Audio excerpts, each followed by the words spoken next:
पण प्रेमापोटी आपण डरतो। आपल्याला असं वाटतं की सुट्टी लागली, मे महिना लागला की नागपूरची माणसं अस्वस्थ का होतात, ते गावाला गेलं पाहिजे नागपूरला।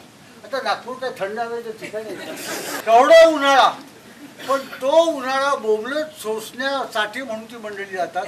पण गावावर प्रेम आहे। तुम्ही कधी कुरूबाई असं ऐकलं का? आई म्हणजे आईच, आईला रूप तेच असं छान प्रेम करणारी, जिथे आपल्याला जाऊन आपलं दुःख सांगते, जिच्या कुशीत गेल्यानंतर सगळं दुःख बाजूला होईल, ती आईच्या रूप, आईला रूप नसतं। मग गावागावाला आश्चर्य वाटतं, कोकणामध्ये तो लोकांचा वेळच जाते।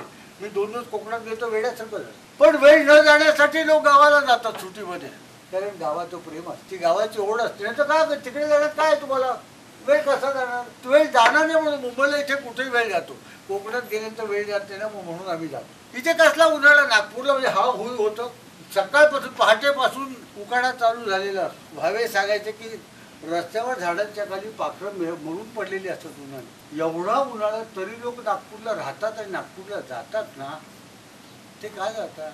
कधी आपल्या मनात हा प्रश्न आला का? तो प्रश्न जर आपण मनात आणला तर लक्षात येईल की ती गावाची ओढ असते ना, त्या गावाच्या ओढीपुढे दुसरं कशाला महत्त्व नसतं। ती ओढ तुमची सर्वांची अशीच ताजी राहिली। वर्षभरामध्ये तुम्ही सर्वांनी ठरवा, मग ते हे सांगतील अमक्या तारखेला आम्ही भेटलो, अमक्या तारखेला मीटिंग झाली, मग ते इनामदार वगैरे सगळी माणसं एकत्र येऊन ठरवून टाकतो। ते तर ठरवून टाकायचं आणि ठरवायचं की दरवर्षी आम्ही कुठे ना कुठेतरी भेटतो। पण तोपर्यंत काय होईल की आधीची सुद्धा एखादा तिचा नवीन चित्रपट आणखी तिसरा येईल, ती पण तिकडे येईल ना।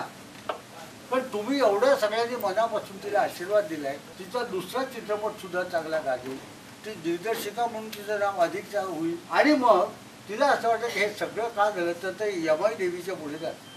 तिचा देवावर विश्वास असो नसतो, पण ज्यांचा विश्वास आहे किंवा भल्या गोष्टींच्यावर ज्यांचा विश्वास आहे ते म्हणते यमाई देवीच्या पुढे जात। मी बघतो मध्ये मध्ये काय ते ऐकण्याचं लक्ष येते, तर आपला हसतोय आणि फोटो काढतोय असं ना।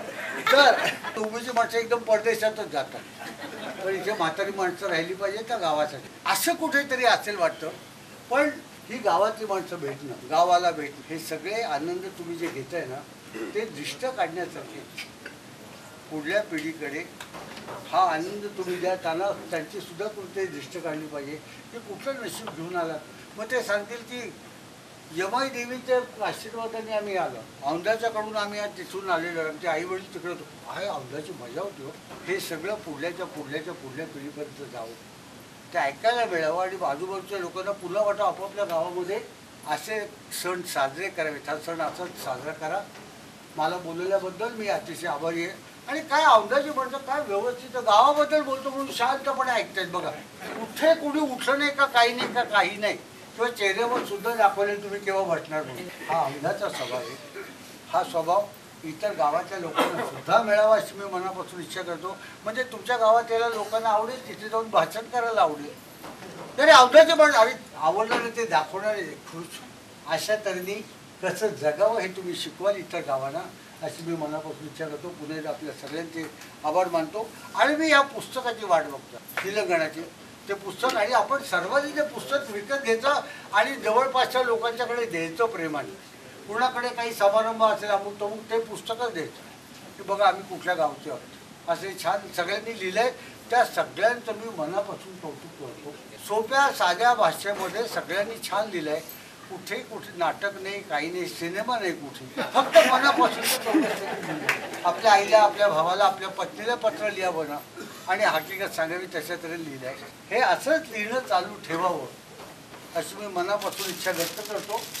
आणि हा जो औंधाचा राजा हा जो लेख आहे ना, तो पहिला नाही पहिला टाकल्यानंतर नाही, पहिला टाका, पण तुम्ही 5-7 वेळा तरी वाचा की उत्तम मराठी म्हणजे काय, उत्तम देशावर यांचं राजाबद्दलचं प्रेम म्हणजे काय, उत्तम राजा म्हणजे काय, छत्रपती शिवाजी महाराजांनंतर कुणाबद्दलचं आपल्याला असं पुन्हा वाचायला मिळालं। या सगळ्यासाठी तो वाचायला, त्यासाठी पुस्तक एका लेखासाठी जरी ते पुस्तक घेतलं तरी चालेल। आणि ही तर मंडळी यांनी जवळून सगळं बघितलं, त्या राजवाड्याचं पुढे तर दिलं की आतमध्ये गेले तर तिथे